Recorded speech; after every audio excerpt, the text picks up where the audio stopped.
राधे राधे, हरे कृष्णा कृष्णा कृष्णा हरे हरे, हरे राम राम राम हरे हरे। माघ मास महात्म अध्याय 15।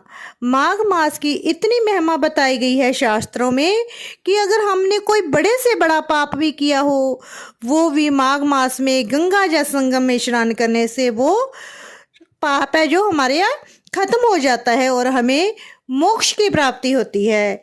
इसीलिए बताया गया है कि माघ मास में हमें ब्रह्म मुहूर्त में स्नान, दान, जप, तप, होम, उपवास जरूर करने चाहिए, जो कि हमारे यहाँ जो सभी प्रकार के 7 जन्मों के हमने जो भी पाप किए होते हैं वो भी नष्ट हो जाते हैं। कल हमने 14वें अध्याय में जाना कि कैसे श्राप के कारण 5 कन्याएं, 5 गंधर्व कन्याएं और ऋषि अग्निप कैसे पिशाच और पिशाचनी बने।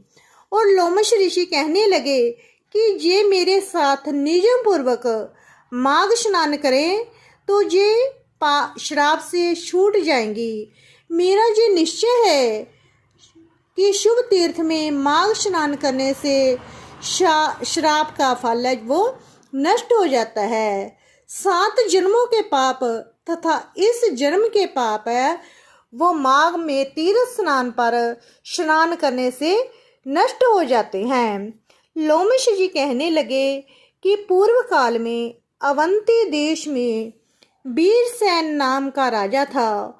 उसने नर्मदा के किनारे राज सूर्य जग किया और अश्वमेध जग भी किया, जिसके खंबे उसने सोने के बनवाए गए। ब्राह्मणों को अन्न का बहुत सा दान दिया। बहुत सी गायें, सुंदर वस्त्र और सोने के आभूषण दान में दिए। वह देवताओं का भक्त और दान करने वाला था। वृद्धक नाम का एक ब्राह्मण जो अत्यंत मूर्ख, कुलहीन, कृषि कार्य करने वाला, दुराचार्य तथा अधर्मी था। वह भाई बंधुओं का त्यागा हुआ इधर उधर घूमता हुआ देव यात्रियों के साथ प्रयाग में आया और माघ में उसके साथ 3 दिन तक स्नान किया। वह 3 दिन में ही निष्पाप हो गया। फिर वह अपने घर चला गया। वह ब्राह्मण और राजा दोनों एक ही दिन मृत्यु को प्राप्त हुए। मैंने इन दोनों को बराबर इंद्रलोक में देखा है।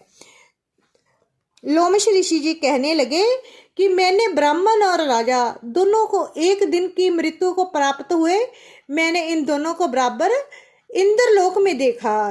तेज रूप, बाल, स्त्री, वस्त्र और आभूषण में दोनों में समान थे।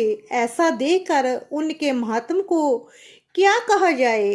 राज सूर्य जग करने वाला स्वर्ग का सुख भोकर फिर भी जन्म लेता है, परंतु संगम में स्नान करने वाला जन्म मरण से रहित हो जाता है।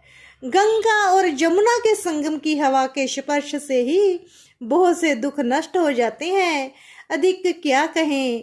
और किसी भी तीर्थ में किए गए पाप माघ मास में प्रयाग में स्नान करने से नष्ट हो जाते हैं। मैं पिशाच मोचन नाम का एक पुराना इतिहास सुनाता हूँ।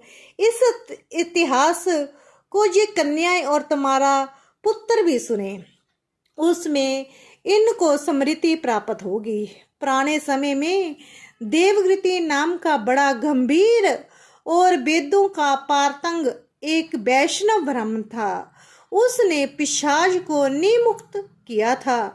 वेदनिधि कहने लगी कि वह कहाँ का रहने वाला, किसका पुत्र, किस पिशाच को उसने निमुक्त किया। आप विस्तार पूर्वक ये सब कथा सुनाइए। लोमश ऋषि ने कहा, किलपज्ञा से निकली हुई सुंदर सरस्वती के किनारे पर उसका स्थान था। जंगल के बीच में पुण्य जल वाली सरस्वती बहती थी। वन में अनेक प्रकार के पशु भी विचरते थे।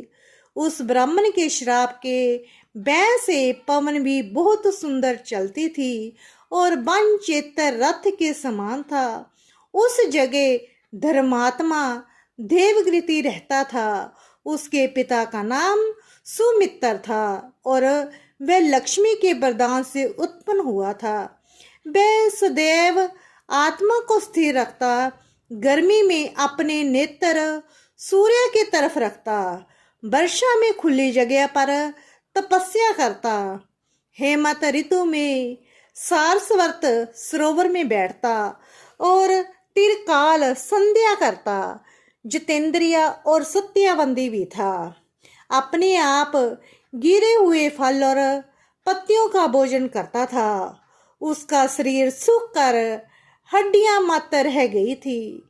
इस प्रकार उसको तप करते हुए वहां पर 1000 वर्ष बीत गए। तप के प्रभाव से उसका शरीर अग्नि के समान प्रज्वलित था। विष्णु की प्रसन्नता से ही वह सब कर्म करता।